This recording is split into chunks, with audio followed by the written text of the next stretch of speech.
Hello, welcome to another Rich Chang's Leicester Square Theatre podcast. This week I have become a dad again. We have a son called Ernie. He's very nice, but I am very tired. So I'll just tell you that we're recording Series 12 of Rich Chang's Leicester Square Theatre podcast at the Leicester Square Theatre. Where else? From the 16th of October. We've got quite a few guests confirmed, but there's still some to come. 16th of October, we've got Ellie Taylor and Rachel Parris, who you have both seen on the MASH report, but have both done loads of other stuff as well. 23rd of October is John Maloney and Armando Iannucci talking about his new film. That's very nearly sold out already, so be quick if you want to buy tickets to that. 30th October is Jan Ravens. We haven't got anyone on the 6th of November yet. So 13th of November is Reginald D. Hunter and another to be announced. I think we have confirmed someone. 20th of November is Richard Osman and TBA. And 27th of November, no idea. But there are some very good possibilities coming up. I'm also on tour, mainly in the spring, and I'll let you know about those dates when I have them all confirmed. But you can see me in Halifax on the 20th of October doing O Friggum 50. You can see me in Liverpool on the 27th of October just doing a stand-up set with a fantastic bill. You can see me in Manchester on the 14th of November at the Frog and Bucket. And you can see me in Bristol on the 19th of November at the Old Vic. So go to richshane.com/gigs and you can find out information for all those gigs and also for the podcasts, leicestersquaretheatre.com. But for now, let's sit back and enjoy. I'm going to go to sleep because I'm very tired, but you can sit back and enjoy Rich Chang's The Square Theatre podcast with Ed.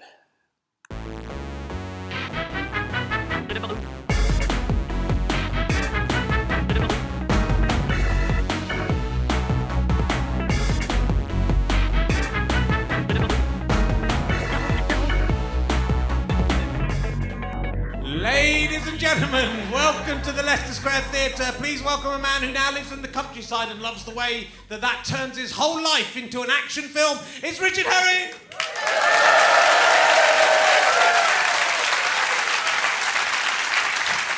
Yo, yo, yo! Hello! What's up? Welcome. Welcome to another episode of Richard Herring's Leicester Square Theatre podcast. I was on the set of Cheggers Place Pop the other day. It's still going, it's just, they've got the same, it's very old Keith Chegwin and some of the kids who just never got home. There's a lot of those in the BBC in the 1970s, and don't blame me, I didn't do anything. And they call it Leicester, so I don't know, they might catch on, who knows. And yeah, I've been living in the country now for 2 weeks. It's nice out there, and I'm living with my in-laws, so it's a little bit weird for the moment while my house isn't ready to move into yet, so that's slightly odd. But I do quite like, because now when I travel, I have to use trains now, and you used to be on the tube. It's like, you lot go on the tube, don't you? But I have to go on trains, and they're at very specific times, the trains. And so it makes your life really exciting, because you think, I can get to that. There's half an hour between each train, so there's some jeopardy, right? If you're close to the time your train is going, I was in Angel the other day and I was like 20 minutes to the next train. I thought, will I be able to get the bus to King's Cross in time? It was like, honestly, it was like being in 24 or something. It was really... And then the bus stopped for a bit and the bus driver said, I'm sorry, we've been told to hold here. And they said, oh no. And then I got to King's Cross with like 3 minutes till the train time. And I ran across the concourse. People were getting in the way. It's honestly, have you seen the film Sliding Doors, mate? It's like that. I got the train this time, so it was very... Spoiler alert, if you haven't yet seen that movie. Oh, this is bad, isn't it? This is my brand new notebook. Look at that, it's already done that. And the pen's fallen out of it. This is my Tiny Rick notebook. That is weak. From the creators of Rick and Morty, you'd think their notebooks... They'd have more... pride in their notebooks. It's very good. New series of Rick and Morty. It'll be out by the time people see this, but to people here. It's a very good show if you haven't seen it. It's on Netflix. You got that? Bit of Netflix. Do you like Netflix and chilling, mate? Do you like that? Yeah? Do you want to do that later, you and me? Look, we can only lie beside each other. And we can lie beside each other and touch ourselves. That's it. That's all that's going to be allowed, though. You can just sneak. Do a little bit of that. So, sorry, I'm just flirting with the audience. So, Thank you. Let's crack straight on with the show. My guest this week, I hope he's ready. He wasn't there when I went off just now. He's another person who's best known for his appearance on Street Cred Sudoku. So far, all the people who asked about it don't even remember it existing. Will you please welcome Ed Byrne, ladies and gentlemen? It's Ed Byrne. Hopefully. Is he there? He's not there. Here he, look at that. Wow, he did the Schwitz-Charoo one. Come on in, sit down. Hey, what's the surprise? I realised, just as you said my name, I was sitting behind the wrong door. That's the exit door. There is, funnily enough for a theatre, there's actually another way onto the stage. You could come on back from there. backstage other than going into the audience. And I should know that. I did a run. I did like a run of 5 gigs here. I have performed here. I should know how to get to the fucking stage. It would have been polite of me to point it out beforehand. We were having a nice time chatting backstage. We didn't have time to... Well, you would assume, having been here before, it's not a massive theatre. There isn't that Spinal Tap moment of running around underneath us trying to find the... But yeah, anyway. I'm on the stage now. You're here now. That's there we go. Matters. There's a whole... Here's a funny thing happened on the way to the stage. So, do you remember being in Street Cred? I can never say Sudoku. Street Cred Sudoku. Sudoku Was the name of the... Yes, it was a terrible show. It was on I think was then called UK Gold. What is now Dave, I think. Yes, I think you might be right. It was absolute dog shit, made by people who'd never made a panel show before. I had no idea how to make one. We literally just wanted to make a panel show that had the word Sudoku in the title because there was a scramble. Do you remember when Sudoku first arrived? It was massive. And they just wanted anything that was in any way tangentially connected to it. And so it was shit. Yeah, but it was Street Cred. Anything that calls itself Street Cred is not a good sign. All it was various questions about celebrities, and then if you got it right, it revealed another square on the Sudoku puzzle. And so people at home could play along with the Sudoku puzzle if they were like completely devoid of a life. That was a thing that they could do, but everything about it was terrible, including the fact that there was no fucking audience on the day we were supposed to record. There was no audience. The audience haven't shown up. The audience company has let us down. Is it bring your child to work day today? Is there any adults in charge here? Yeah. And then I had to go and do an interview to promote it, and I didn't even know, and I went on some, I think it was LBC or BBC London or one of those, and they were having a discussion about Sudoku, and they thought I was coming on to defend the trend and the popularity of Sudoku as a phenomenon, despite never having done a Sudoku in my life, and I thought I was there to promote a television programme. And we'd both been lied to, and it led to a very awkward interview. Yeah. So you thought you were just thinking, I'll just dig up a really obscure part of his past. But no, you've actually unearthed a very difficult time for me. Yeah, that's right. That's what I like about those. It's been like my appearance on This Week by the sound of it. So, yay. They changed it at the last minute. Anyway, never mind. The other thing that sticks in my head is when it was being explained to me what it was like, what the show was about. The woman who was doing it over the phone to me pronounced the word round, as in the next round, as rind, which I thought was hilarious. Yeah. And then the next rind, peeling something? But let's talk for a little bit. Let's talk for a little bit about TV quiz shows, because I haven't done that this series, and you've been in loads of them. And I love that you raised on the Chase. Created the highest amount of money into the bank. I brought back, I don't know if you know how the Chase works. Of course they know how the Chase works. I'm guessing people who've paid money for a podcast recording know how a quiz show works. I'm going out on a limb there. Yes, I brought back the record amount of money, both celebrity and non-celebrity, from the Chase back to the behind the desk. £117,000. I don't know if it could go that high. Yes, but unfortunately, it was myself and Eric Bristow. And I'm not going to say I carried him. I didn't do great anyway. But there was a few times where just out of politeness I went, I won't buzz on this one. Let's give Eric a go. Oh, I shouldn't have done that. There was a golf question and he buzzed and fucking stood there. Like I nearly went, pass! So yeah, we didn't do that well. No. We only got like 12 or 13 or... It was probably 11. I bet it was 11. I genuinely don't remember, but the fact that I said it was 12 or 13, probably 11. Yeah. Does it still hurt? Because when I've been on these things and I mean, that's a big success and then an annoying failure. Yeah. Does it still hurt? No, I felt I did what I could do. Yeah. But I was quite pleased with how the whole day went, really. Yeah. Nadine Dorries was also on. Really? And didn't make it back behind the desk. That's good. That's good news. Not that clever. Which chaser were you up against? The governess, who's actually really nice. Anne Hegarty. Yeah, she lovely. does seem nice. Yeah. Yeah. I've Pointless, but you've been on Pointless. I've been on as well. Pointless twice. Didn't Yeah. get to the final either time. I got to the head to the head. Oh man, so annoys me. Yeah. You've really. I've done it 3 times. The third one hasn't even been shown. We did it nearly a year ago. It's so annoying that I can't reveal that we didn't win again. So that's, it's a really good one. I don't know why I think they're holding on to it because this was just such a good episode. My Achilles heel is the memories of my quiz shows. Yeah. I love quiz shows. Yeah, me too. And I do them because I watch them and being on them is like crawling into the television. It's like I love it. And I think I'm good at them when I'm watching them. And then I go on them and I never win.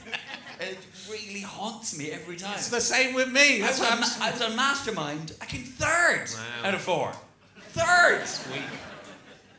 I got the highest ever. John Bishop came 4th. Can I just point out? I got the highest ever celebrity score on Mastermind and still lost because then the next person got the highest score.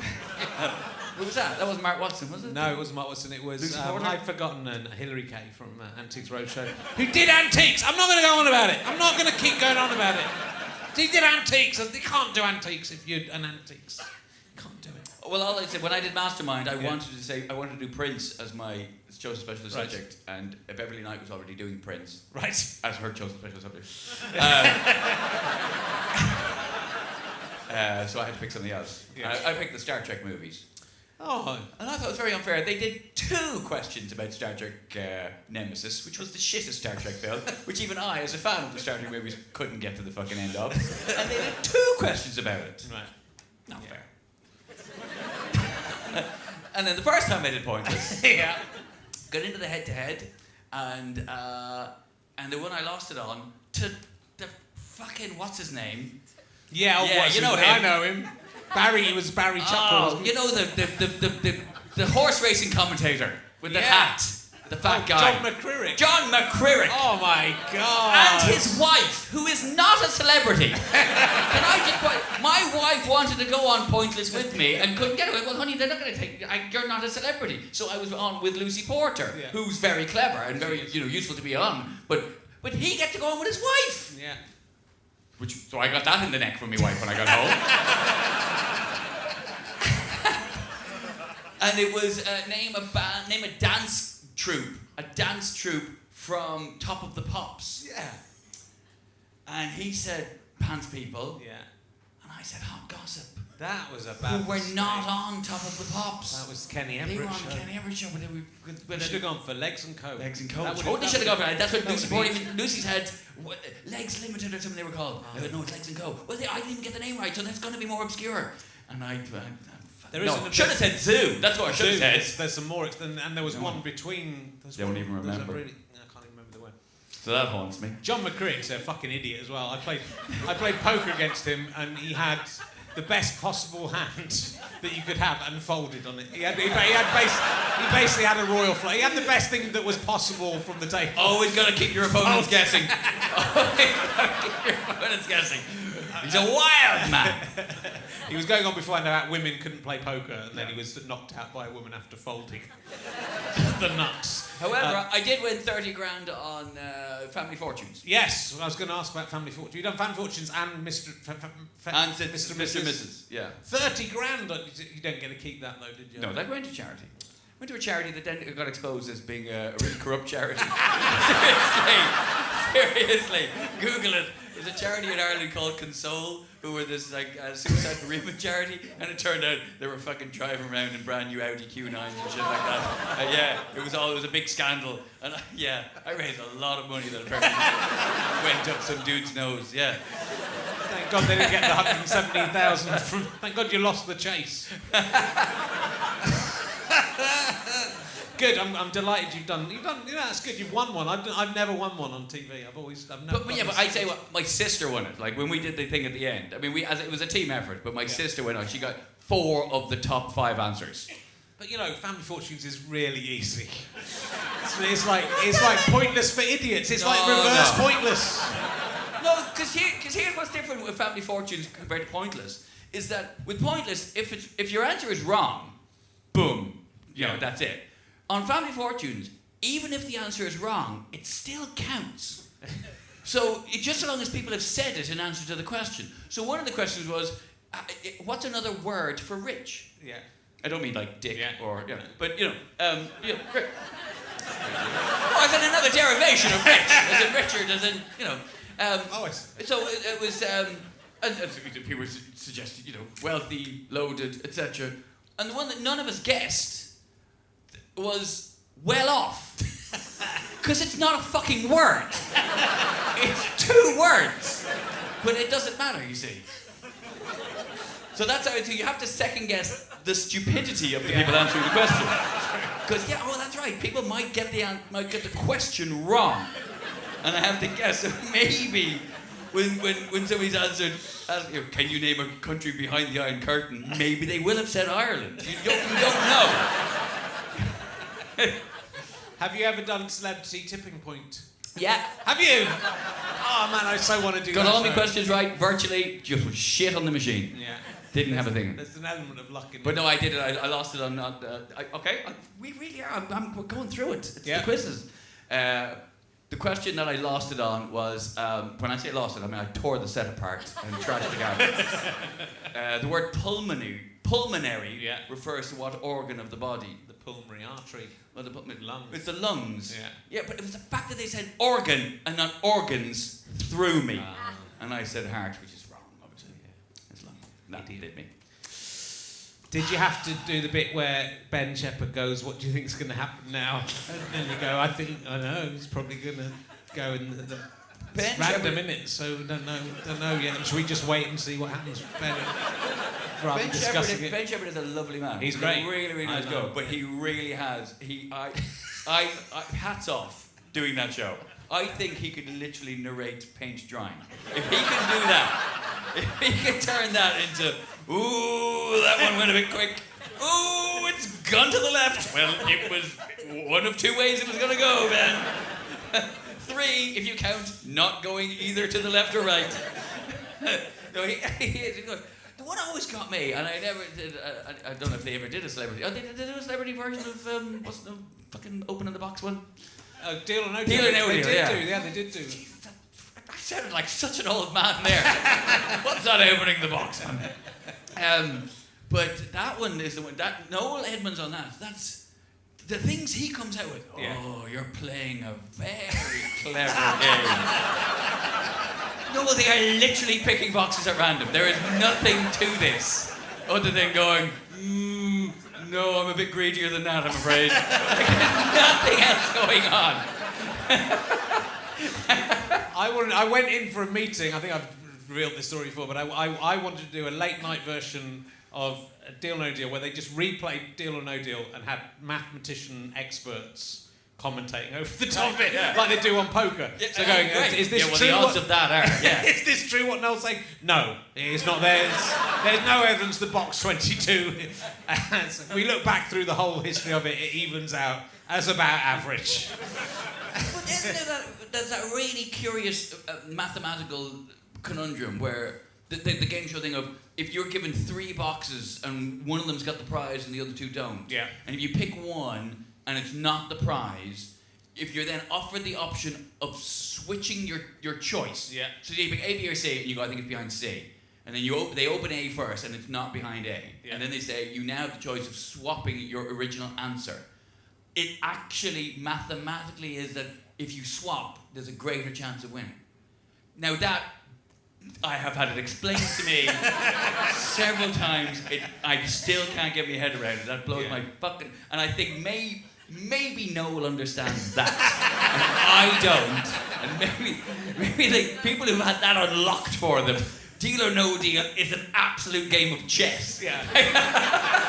It's the only way to explain his cruelty, because he's very cruel. Oh dear, you made the wrong choice there. It's just like it comes down to, it doesn't matter what decision you make at which point.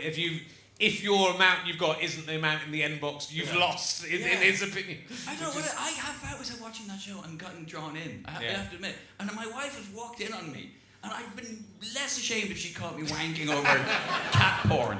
She actually, like, my wife, what are you watching Deal or No Deal? Yes. You fucking loser! And I'm like, no, love, seriously, this guy has absolutely horsed it. It's brilliant. He totally should have taken the deal.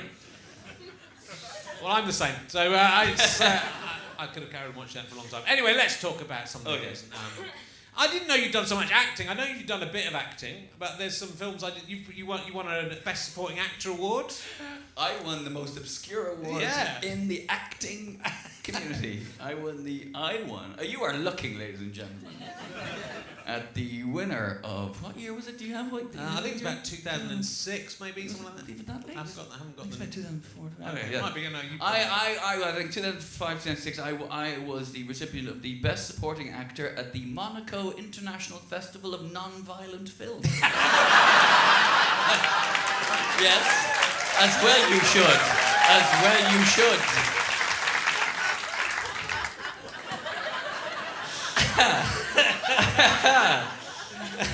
I remember doing the Graham Norton show not long after, and sitting there with Robert Downey Jr. And it was brought up, and it was literally like that scene in Tropic Thunder of 8-time Academy Award winner Kirk Lazarus and MTV Best Kiss Award winner Tobey Maguire. What was the so you did a film that was for Are You Ready for Love? Are You Ready for Love? It was called, yes. Yeah. With Michael Landon. Now I know there's no Michael Landon from Highway to No, Heaven. Michael Brandon. Okay. Because he would have been dead by then. He was long dead. Michael Brandon from Dempsey and Mickpiece. No wonder it was non-violent if you had the dead bloke from Little House on the Prairie. He'd been dead for 20 years. Yeah, he died quite young, Michael Landon. Michael Brandon, he died. Okay, my apologies. He's taken his Highway to Heaven. Michael Brandon, who's going to be in Edinburgh this year doing the show. Yeah. But he did Jerry Springer the Opera, Michael Brandon for a while. Yeah. Yes, he did. And Dempsey. That's right. Okay, so he was in it. Yeah. And Andy Nyman. Oh yeah. And Lucy Punch. There was good people in it, like. Yeah. And also Jodie Marsh. Right. And what about Zemin Overload?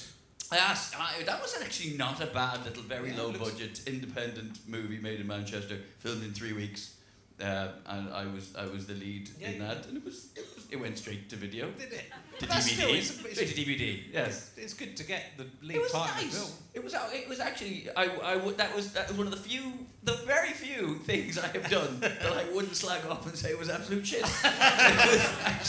It was a nice little film. The ending fizzled a bit. Yeah. But I played a writer with obsessive compulsive disorder who couldn't leave the house, who couldn't fly, but had to have a meeting in LA about a script he was writing and stuff, and became obsessed with this porn star or glamour model called Veronica Zeminova. Okay. And because he just gets dumped, and then he Googles some list of the sexiest women in the world, and the number one on this list that comes up was this glamour model called Veronica Zeminova, who's a real person, who I think the director and writer of the film was actually in real life obsessed with, and so becomes obsessed with her and wants to go out on a date. So writes a film about her. Yeah. It's actually quite meta. Yeah. Because the actress was supposed to be in it. Right. And then cancelled at the last minute. Because you got scared.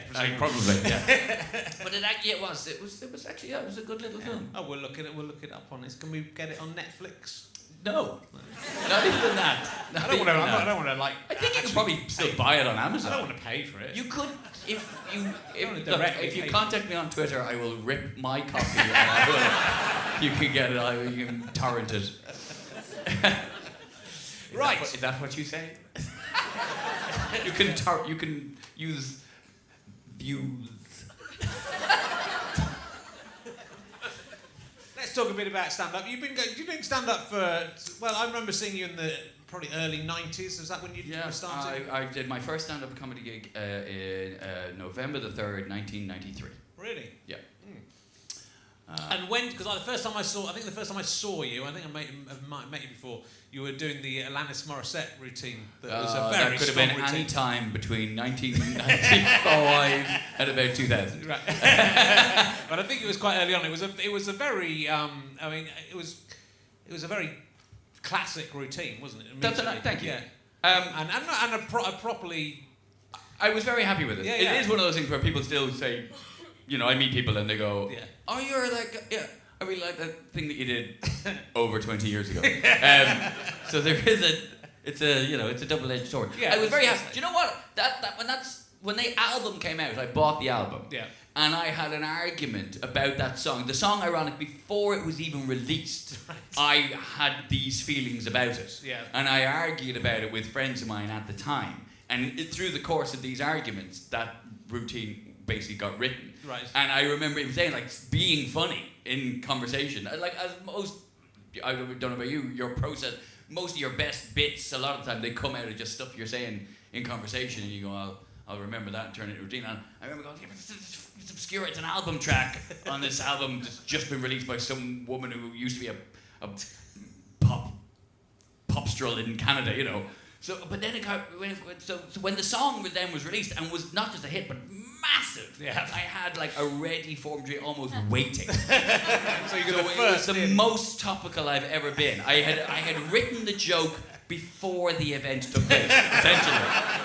So that was great, and it was part of me is that whole timing thing. If Live at the Apollo or the Royal Friday had been around at the time, and the likes of us had been doing it at the time, it would have been great to do that routine once, bang on TV on a really big thing. But it was I did it on the stand-up show, which got maybe 1 million people, and then I did it somewhere else. So it kind of filtered out. Eventually, over the period of about 3 years, people eventually that routine just got round. Yeah. So it would have been nice if it had just gone out bang in one hit. Yeah. But Yeah, could have been I your even mandrel. regret how good my old routines are. But it felt like it was when I saw you were a new comic and you had just this fully formed, brilliantly kind of worked out routine about this subject. So it was just, I was going to say it must feel like a bit of I was going to say a double-edged sword myself, but isn't that ironic? But even No, now, it's I look not. back at it now, some of it I kind of cringe. Some of it, look at it. I'm very whiny about her. Right. I'm quite sort of. I'm all like, oh, you're whining cow, you're moaning binge and all this. And I'm a bit. It just now I look at it and I go, oh, that's a bit. You don't need to be that nasty about her. No, sure. You know what I mean? Yeah. I do look back at it now and go, you could have just attacked the lyrics without having to come across like quite such a But it was boorish individual. It was a different time. It was a Yes, different. exactly. It was the the 90s. 90s. It was considered ladsy, not misogynist. It is. We were talking backstage, but when I did all my shows, admittedly from the mid 2000s onwards.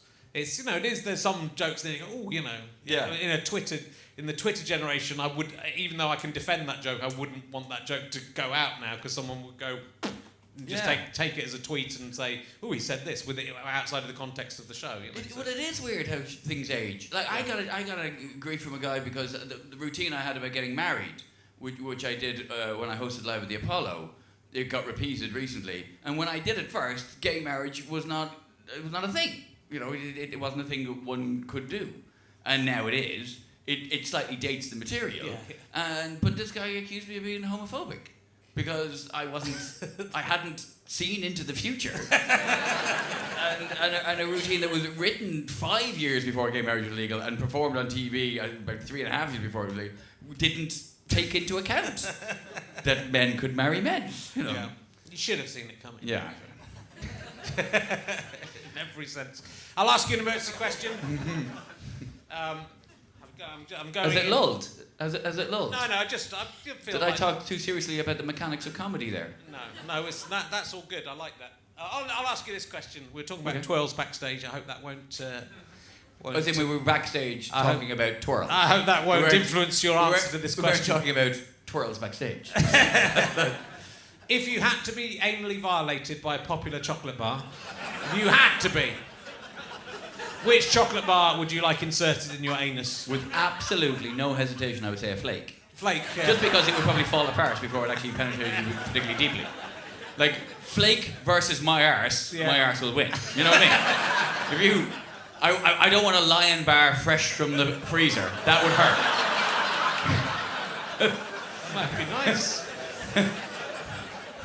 I had a double decker the other day, and not on my arse. No, it's in my mouth. It's been a while since I've eaten one of those. I'd forgotten what was inside. Double deckers are not. There's not a lot of substance to a double decker. It's not nice. I'd forgotten what it was. I thought it might be like a sort of picnic or something, no, but it's like a chew, really, isn't it? It's 2 decks of not very much. It's like a slightly shitty nougat on top of basically a Rice Krispie bun. Yeah.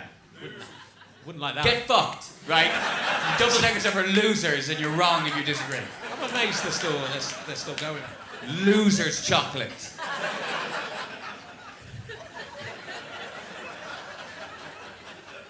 All right, I'll ask you this one. I love getting needlessly angry at things. Like I love completely and utterly overreacting to something absolutely pointless. You go, I prefer picnic. That's because you're a cunt. What kind of a fucking arsehole likes picnics? Get the fuck out of my house. It's really. You have a point, though. You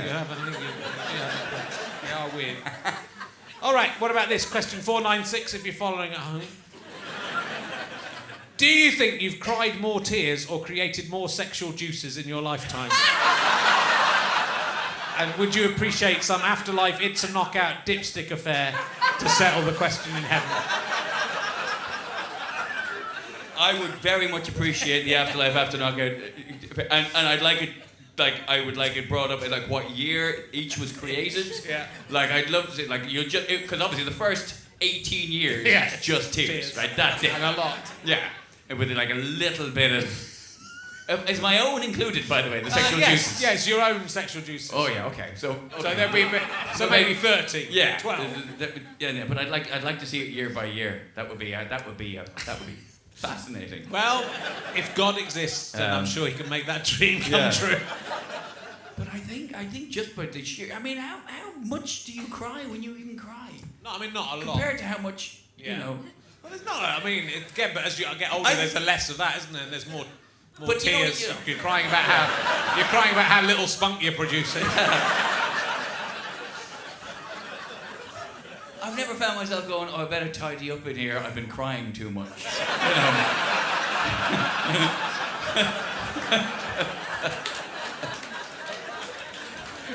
My wife has never come home after she's been away. Where we go? Have you been crying in here?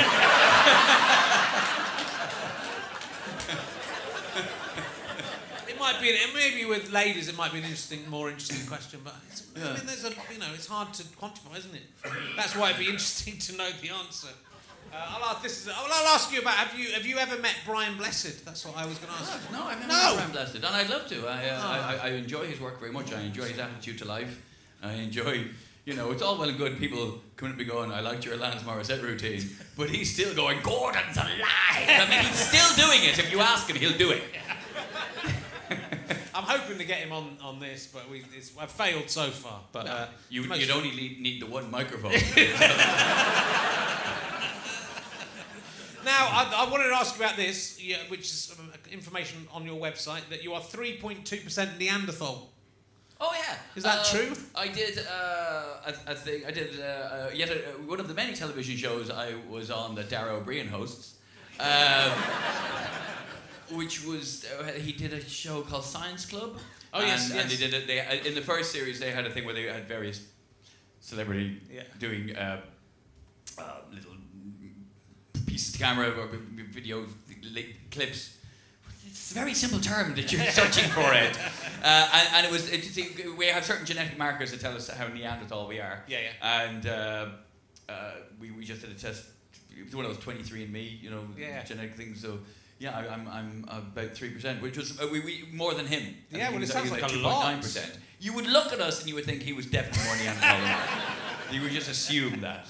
Yeah. But no, and I don't even know how much the general population is. 3% sounds like a lot. Because there was a time when, like not that long ago, people didn't think that humans and Neanderthals actually interbred. But then so it's quite a modern thing to... Yeah, and there's still a discussion as to how violent the interbreeding was. Yeah. That is the slight downer of the discussion when I was doing the actual scientific research about it and interviewing people at the Natural History Museum. They were like, basically, we're not really sure if it was.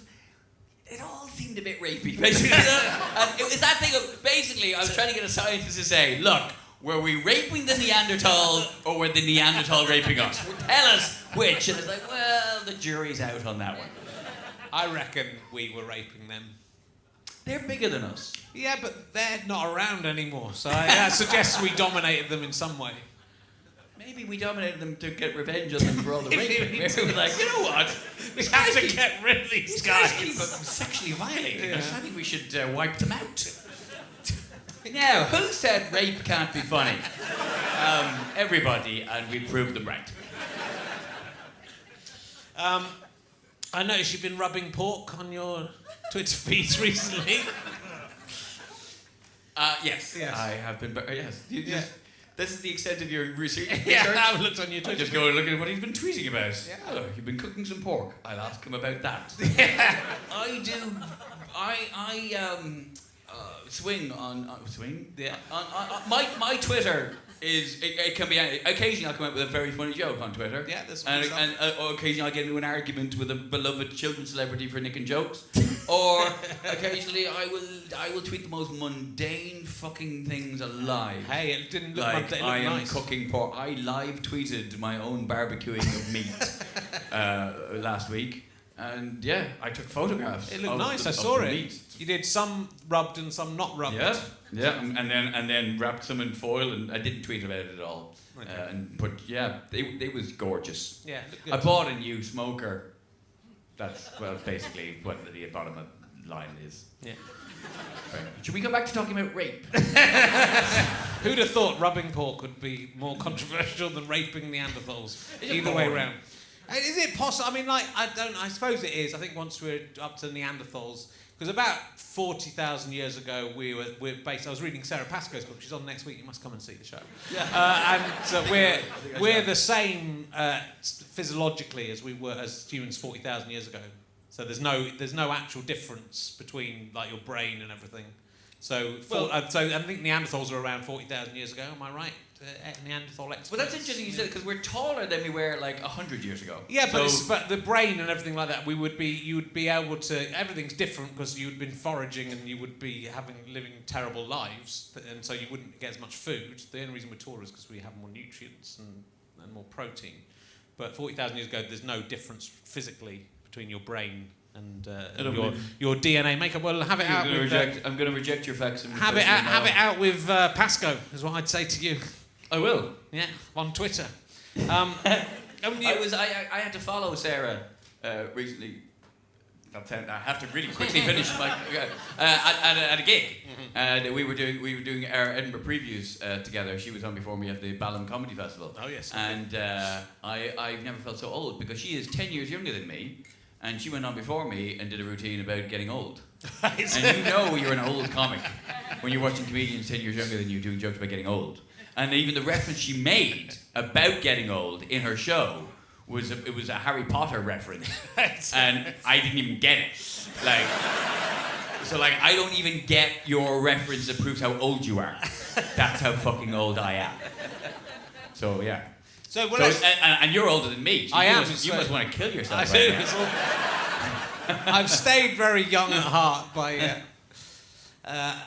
hanging around with people half my age for a long time. That was the only way to do it. So, let's talk about your show. It's called Spoiler Alert. Yeah. So Edinburgh and then on tour throughout. And I've ruined myself. I gave it that name because it's all about being spoiled and spoiling my kids and how spoiled we are in general as people. And I feel I'm contributing to the air of everybody being spoiled and what's the word? Self-indulgence? Yes, yeah. And self-entitled. Entitlement, yeah. That's a very simple phrase for a man who talks for a living to just reach for. Given this what your show's about, you should probably know. Yeah, exactly.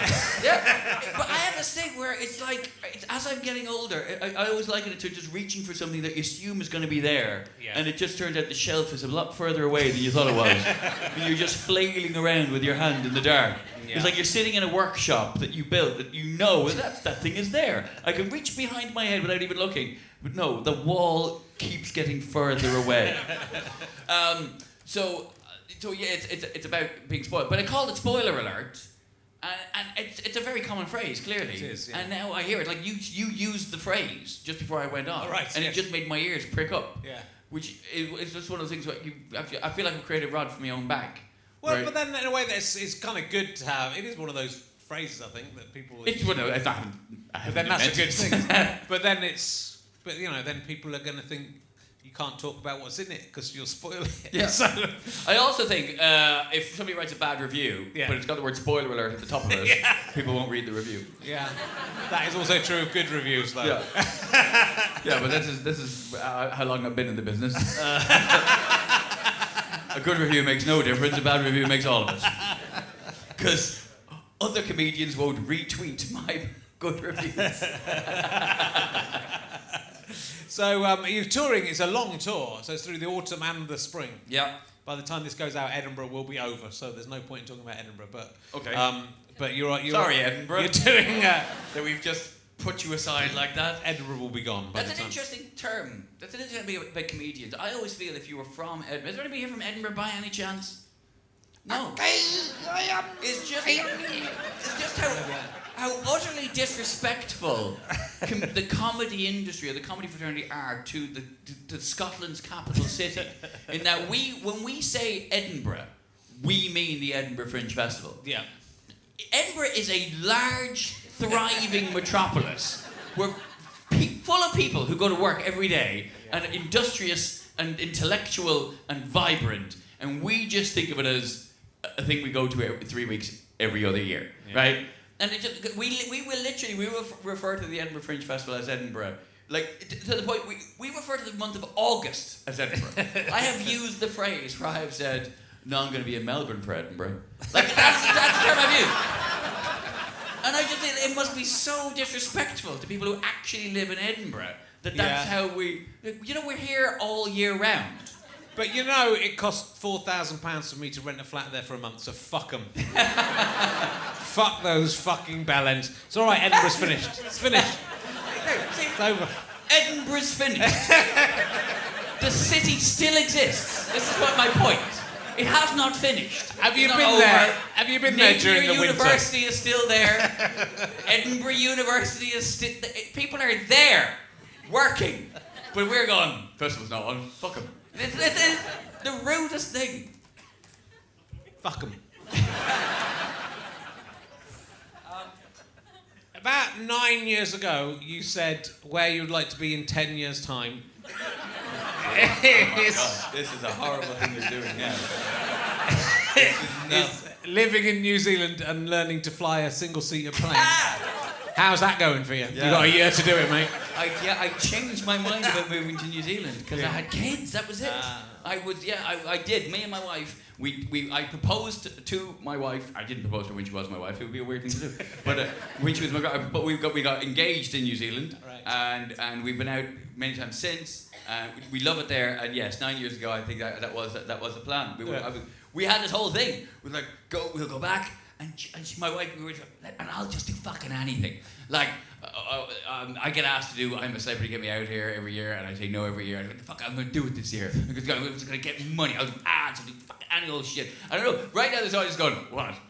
You're going to whore yourself more than you already do? How is that? But believe it or not, I do say no to things. I was going to say, I'm going to say yes to everything. Let's fucking sell up, and I'll go into like semi-retirement. We'll move to New Zealand. And it was the plan. And then a few years down the line, we created what are essentially 2/3 of my parents' grandchildren. Yes. And I feel it's just not right to take them to the other side of the world. Yeah. Which now is like, so that's what? England is now looking at me going, well, so that's all I was giving you. You're going to be like that, fuck off. But yeah, I was going to just sort of retire and move to New Zealand and do nothing but learn how to fly. You could do it in another 15 years' time. Exactly, but it would be, that. Have you looked into flying lessons? I did. Yeah. I did them for a bit. Oh, did you? Yeah. But again, they're very time-consuming, and so are children. Just can't do everything, mate. No. Can't do everything. Oh. But thank you for bringing up the life I never had. Have you seen the film Sliding Doors? Because maybe it's a great film. My favourite films. You've got two sons. Any Kiwis in? Hey. Where are you from? Where in? What? I'm gonna have to ask. Jellyburg, I think it is. Is that a place? Jellyburg. Is that a nickname for a place I'm not familiar with? Give us. Capital of New Zealand. The pardon me? The Viking. Capital of New Zealand. Right. Is it called Jellyburg?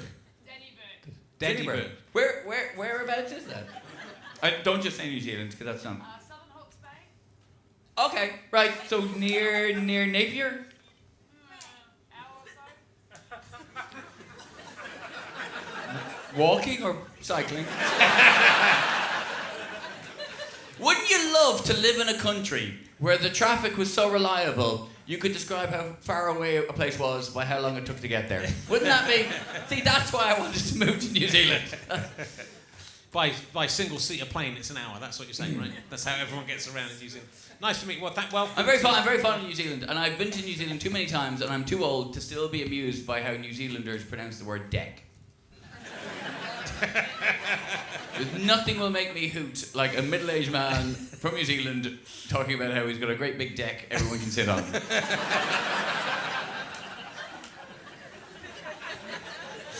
So, talking of your children, your first son was called Cosmo, and you named him after Cosmo. Excellent name. No, fuck you, your showbiz wanker. After Cosmo from Seinfeld. I didn't name him after Cosmo from Seinfeld. No, because he's a racist. That's you only found out subsequently. No, I did. No, I just named him Cosmo because I liked the name. Okay. Yeah. I think I did. See, that's a classic example because I think I said in an interview. Yeah. I made a joke about it, and how I wouldn't want it to be construed that I named him after Cosmo Kramer because I hadn't.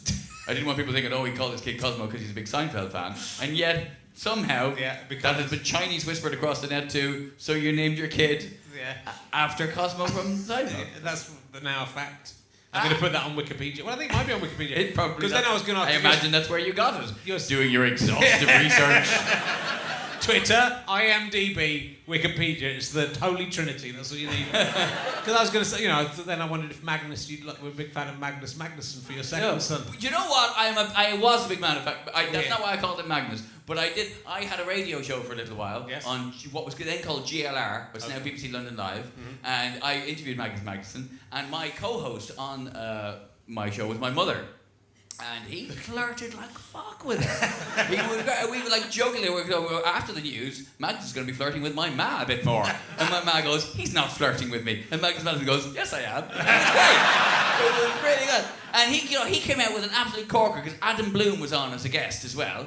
And Magnus Magnuson was plugging his book, which was his memoir, which was called I've Started So I'll Finish. Yes. And the book, on the cover, it says, I've started, so I'll finish. And Adam just thought, that comma, she said, that's a bit anal, isn't it? And straight away Magnus Magnuson went, well, it's not a colon. Boom! Boom! Magnus Magnuson, top bloke. Yeah. But that's not who I named Magnus. I just named Magnus because I love the name. But I did do a gig in Reykjavik recently, and it's so cool to just tell an audience your son's name and get a round of applause. So that's why. So if you have more kids, so when I go to Reykjavik now, did I tell you my second son's called Magnus? You used to write for the Metro. You used to do an article in the Metro every week. Then you took over that. Yeah. You did my cast-off job. I did it for a long time. And now Dom Jolly does it, so that's how far it's descended now. On your final Metro column, I've gone deep. No, you said that you had sat on your own testicle. Was that true, or was that? Yeah, I think was that the one where I listed all the things that showed that I was getting old. Yeah. It was various things. Yeah. That when you sit on one of your own balls. Yeah. Yeah. I wasn't even naked. I just said, ow! I've hurt. Sitting down hurts now. That's a sign the party's over. Yeah. Mine haven't really got too affected. That people warned me about the low-hanging fruit of becoming an older man. But mine. Look at that! Mine are still. I've opened my legs and moved myself down in my chair and we've discussed this. Mine are still fairly, I don't need a ball hammock. They're still fairly up there. Well, maybe they were never big to begin with. When your balls are as ludicrously massive as mine, Richard. I'll have you know that my unborn son has balls so big that they were commented on by a lady looking at That is a weird thing. That is the thing that can happen when babies are born, baby boys are born, because of the hormones that are happening, the hormones that are happening. It's a medical term. That sometimes boys can be born with fucking massive bollocks. They do. And then they just shrink down again after a few days. Yeah. It didn't happen with either of mine, but I'll look out for it. yeah. It'd be fun to, it's interesting for a woman, I think, to, like, that point where you realise you've got a penis in you, like, growing inside you. That's got to be weird, right? It's got to be a weird thing. And then coming out and then learning to deal with it. Yeah. She's got some surprises coming to because you've got both boys. We've got a girl. You've Part, got both part, boys. part of me wants to jam with you on this, and part of me wants to just leave you hanging. Let's just see where Richard goes with this. I found people don't like people discussing the genitalia of non-born children. No, I have two boys. I have two boys. My favourite remark about them that I ever made on stage is that there's one is 6, one is 5. There's 17 months in the age difference. Right. My wife didn't want there to be too big a gap, so she had them both by cesarean. Boom! It's a good joke. It is technically flawless. It's just not a nice joke. Anything to look out for with the fact they pee in your face? Is that? No, I mean they're great. My thing and the thing I've been talking about lately with my kids now is that, and this is all part of the whole spoiling them thing. Is like, I mean, first of all, they have English accents, which I find, I'm not saying difficult to deal with, but just as an Irishman and as a dad, you want your children to be a reflection of you, and they're not just English, they're like posh English. So and they say things and they ask for things that we give them. Things they only know exist because we've given them. But it just feels weird when my 5-year-old son goes, "Daddy, is there any more elderflower cordial?" Dad, I'm like, you spoiled little shit. Like it just hurts to hear it. I didn't even know what that was.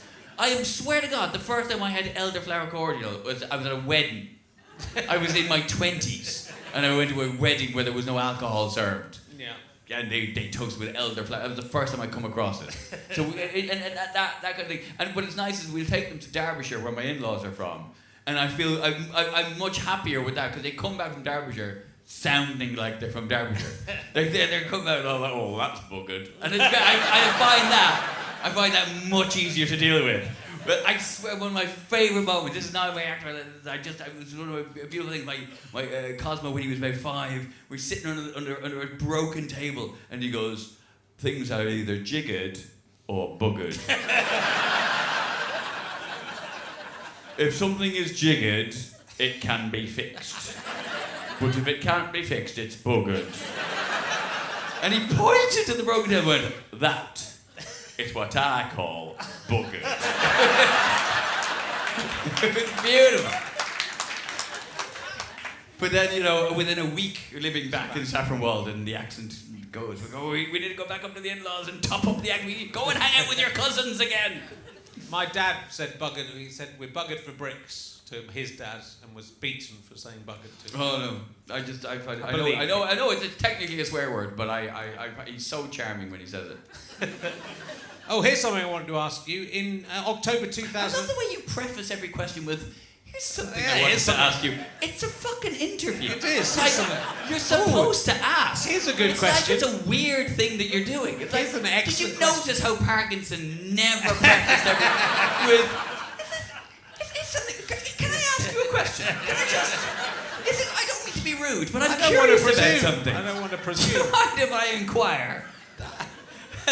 Do tell me to stop if you don't No, want me go to on. ask questions. In October 2008, you lost your Paul Smith brown leather jacket. And did you ever find it again? You left it on the train. I left it on a train. Did I tweet about that? No. How do you know I that? see, my research goes deeper than you... Did I tell you that? No. It was in an independent interview. You just lost it at the time, and you said, "I'm hoping it'll turn up in lost property." It didn't. No. Well, that was Do you know just... what was really annoying about that as well? I got off the... I find it really annoying when I do something a bit stupid, and then all the infrastructure that surrounds me trying to go back and redress the stupid thing I've done, it turns out everyone else is more stupid than I am.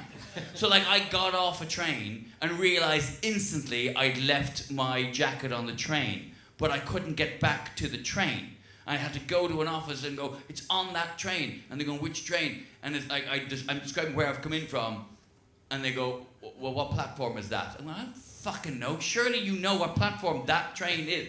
No. So it just became this thing of, there was no way. I realised, I was through the ticket bar, and I was still in the station. I go, oh shit, I left my jacket on the train.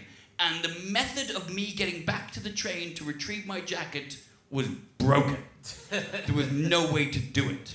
So that's what happened there. Not everything can be gold in this. No, it doesn't have to be. It's just interesting that mystery has been solved. In all fairness, not really. I don't really miss that jacket. That jacket. Do you know what the problem with that jacket is? It was a leather jacket. It wasn't aging. No. It was when I got it. I went, I'll grow into it. It'll start to get more creased and bits will wear off.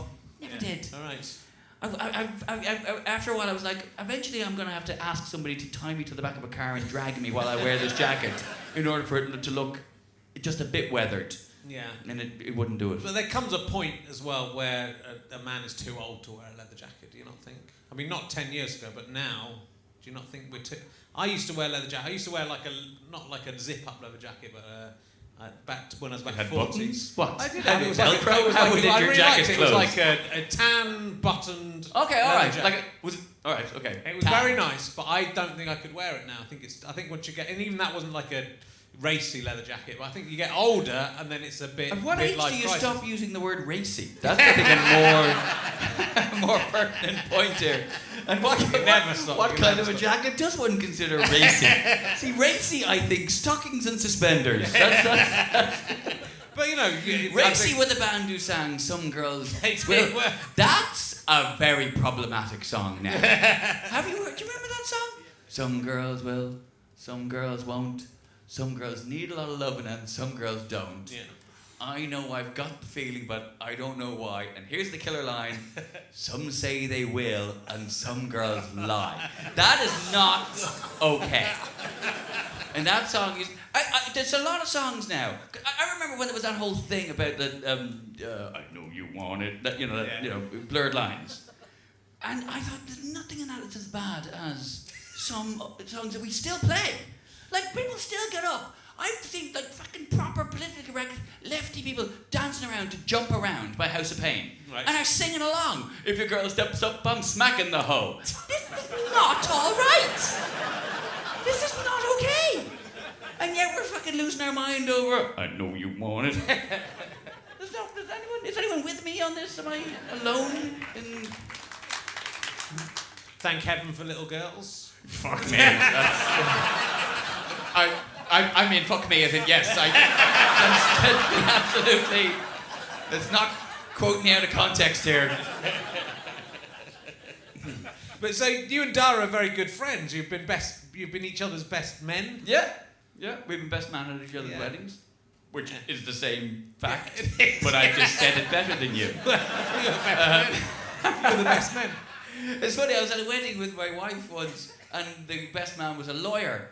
And he gave a really good speech. And afterwards, my wife goes, "Yeah, that'd be great. Wouldn't it be great? Like to be." Oh, it was the end of the night. Wouldn't that be great if you were like if your best friend was a lawyer? Because he'd give a really good best man speech, wouldn't he? And I went, "Yeah." Or if your best friend was like a really fucking famous stand-up comedian, that'd be pretty fucking handy to have at your wedding.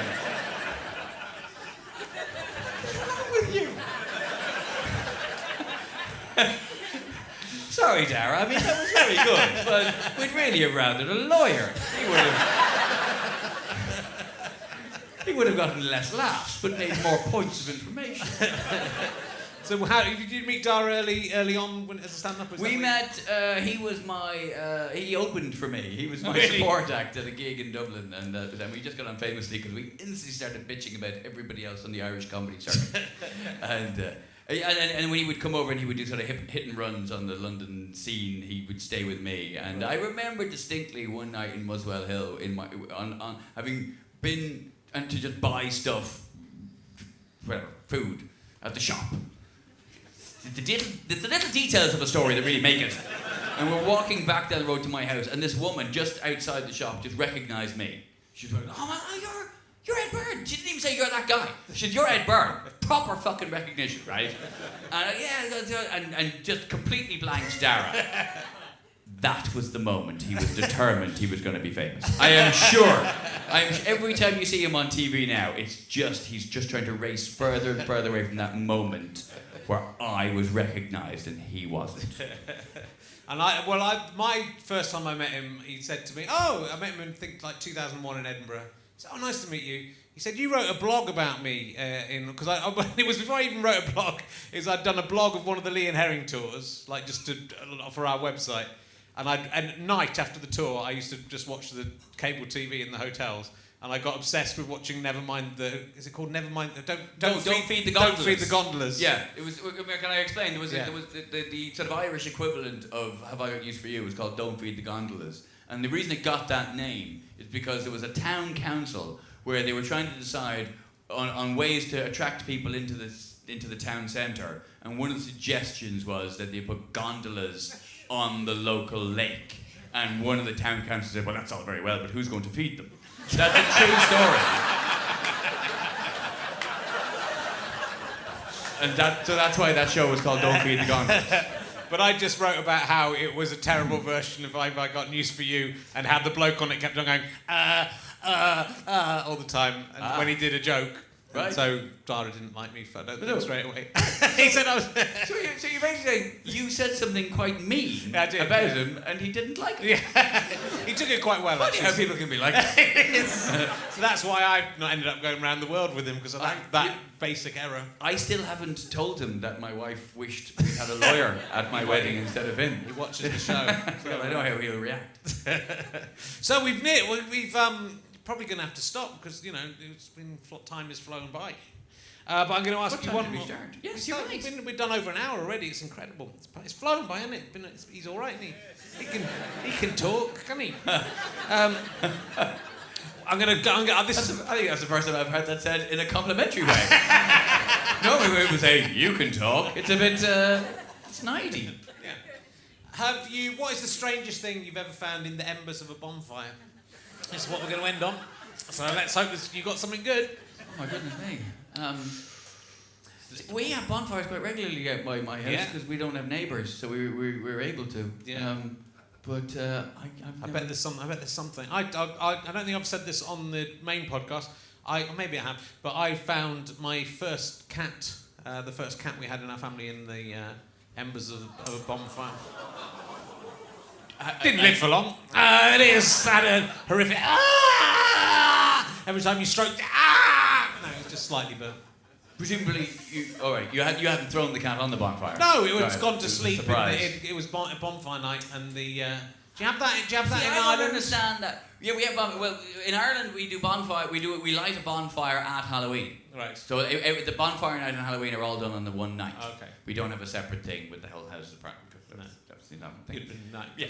But we do it then. But being Irish, the fireworks and bonfires go on for a good week before and after. You know, there's still generally a lot of bangers going off. But no, I had something for a second, and then I started talking, and now I lost it. Usually, it's a great way to find some incredible childhood memory of something awful that's been destroyed in a fire. Just don't want to put the pressure on. Yeah, I got. It's weird because, as I say, I love a bonfire, but I've got nothing. I just found a piece of paper in my notebook. I know it's in my writing. It's just been a ripped paper. It says, "This is childish. Brexit, division." Wonder what that was about. No, I remembered it. Yeah, go on. The whole thing about hedgehogs. They always say, and now your cat as well. Yeah. Like if you build a bonfire, what you should then do is pick the bonfire up and move it somewhere else. Okay. You know, because in case there's any hedgehogs in it. But I think anything that's in it, because bonfires are not like difficult to get out of. I think if you start to get hot and can't climb out of the thing that's hot, you deserve to die. I think hedgehogs that die in bonfires, fuck them, you know. And your cat didn't die though. It lived cat's for a another fucking 15 idiot years. cat. was a little kitten. He was like, oh. I think it was like I'm in a thing and it's on fire. Oscar. And Don't you stayed dare way come out. here and talk You about. fucking burned it Don't alive. you Don't tell me. Don't you talk Which is about worse, Oscar me like that? slagging it off or you burning it alive? Yeah, it was. He crawled into the fire after it had been burnt, I imagine. But, It's probably so dumb it crawled into the fire while it was on fire. Like, I mean, that... Ooh, that's warm. he's Oh, dead. it's a bit too warm, but I'll give it a go and see if it'll get cooler. He's dead. Oh, I'm dead. Like, that's to me what I think happens to hedgehogs and cats that die in bonfires. He died the first time I left home. He died while I was away. When I was 8, he lived from when I was 4 till when I was 18, and then when I went away, and then he died while I was away. And you just desecrated his memory by saying he was. As it happened, he was a cat. He wasn't that intelligent. Can I just say, as stories go, that wasn't the big reveal at the end. And then and as it happens, he was a cat. It's not a good, like if at the end of Sixth Sense it had been, and then it turned out Bruce Willis was a child psychologist. That's not a good ending to the story. I can't get. I'm not very good at those. And then I got off the bus jokes. And it turned out at the end, he was a cat. It was all the time. He was a cat. All the way through. All the time, Bruce Willis just wanted to help the child. Right. Well, I'm disappointed. The bonfire story is. Gone so bad. I thought I Gone did so well on the badly. Bruce Willis ending. Now, that was, I gave us a punchline there, and you went back to the fucking bonfire. Absolute comedy cul-de-sac. Left a very bad taste. Left a very bad taste in the mouth at the end of what was, up until then, an enjoyable podcast. It's been ruined. You've ruined this for me. Not just this one. All the 148 other ones before.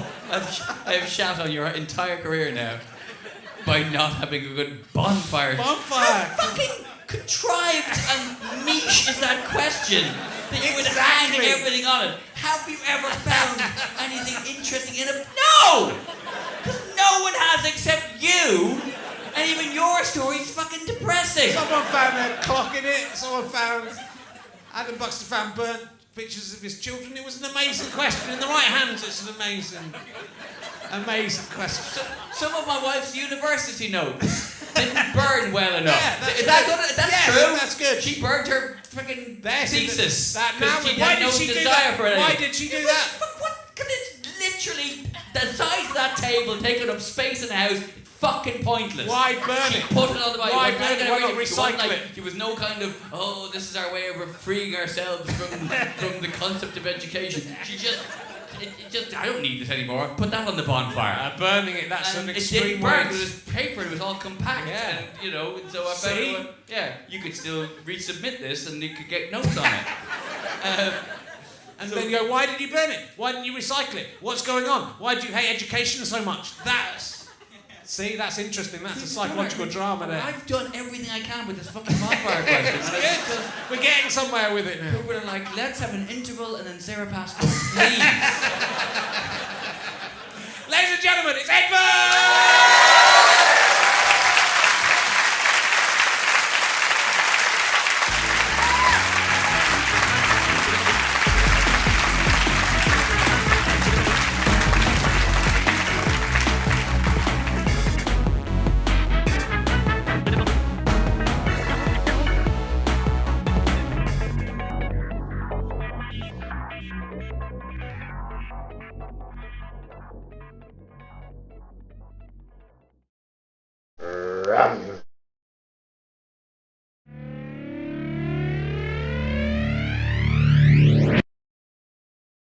How'd you like them sky potatoes?